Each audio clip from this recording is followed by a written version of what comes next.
गृहमंत्री जी, monsoon session में हमने देखा कि विपक्ष ने आप पर भी आरोप किया कि आप भी जेल गए थे, आप पे भी आरोप हुआ था। तो जब उन्होंने ऐसा कहा, आपने कहा कि मुझे नैतिकता के बारे में कांग्रेस से नहीं सीखना, उस बारे में आप बताएंगे हमें कुछ? जरूर बताऊंगा। मैंने इसलिए कहा था कि मेरे पे आरोप लगा और जैसे ही मुझे समन आया, अरेस्ट छोड़ दीजिए, सीबीआई ने मुझे समन किया, मैंने दूसरे ही दिन इस्तीफा दे दिया था। अरेस्ट तो मेरी बाद में हुई।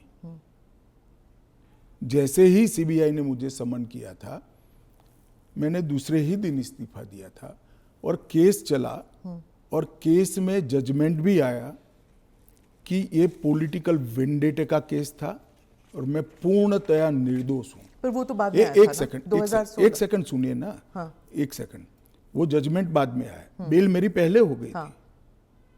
बेल मेरी पहले हो गई थी और वो जजमेंट ऐसा आया कि कंप्लीटली पॉलिटिकल वेंडेटा के केस है।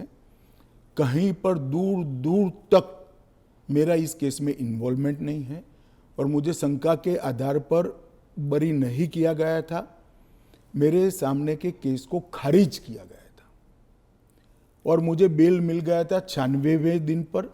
फिर भी मैंने फिर से शपथ लेकर गृह मंत्री नहीं बना था।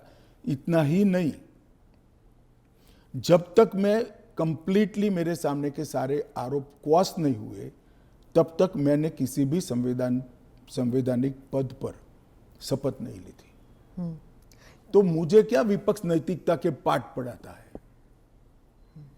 इन लोगों ने इंदिरा जी के समय में प्रयास किया कि प्रधानमंत्री को शील्ड किया जाए और आज भी ये प्रयास कर रहे हैं कि अगर कभी जेल में जाना पड़े तो हम आराम से जेल से सरकार बनाएंगे, जेल को सीएम हाउस पीएम हाउस बनाएंगे और वहां जाकर डीजीपी जेल से ऑर्डर लेंगे, चीफ सेक्रेटरी जेल से ऑर्डर लेंगे, भारत सरकार के कैबिनेट सेक्रेटरी जेल से ऑर्डर लेंगे, भारत सरकार के गृह सचिव जेल से ऑर्डर लेंगे।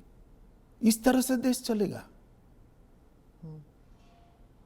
और ये कल्पना ही मैं तो, मेरी पार्टी और मैं दोनों सिरे से खारिज करते हैं कि जो व्यक्ति बैठा है इसके बगैर इस देश का शासन नहीं चल सकता और इससे किसी का भी बहुमत पार्लियामेंट में या विधानसभा में प्रभावित नहीं होगा। एक सदस्य जाएगा, आपकी ही पार्टी के दूसरे साथी सरकार चलाएंगे और आप जब जमानत प्राप्त कर लोगे तो आप आकर फिर से शपथ कर सकते हो। इसमें आपत्ति क्या है?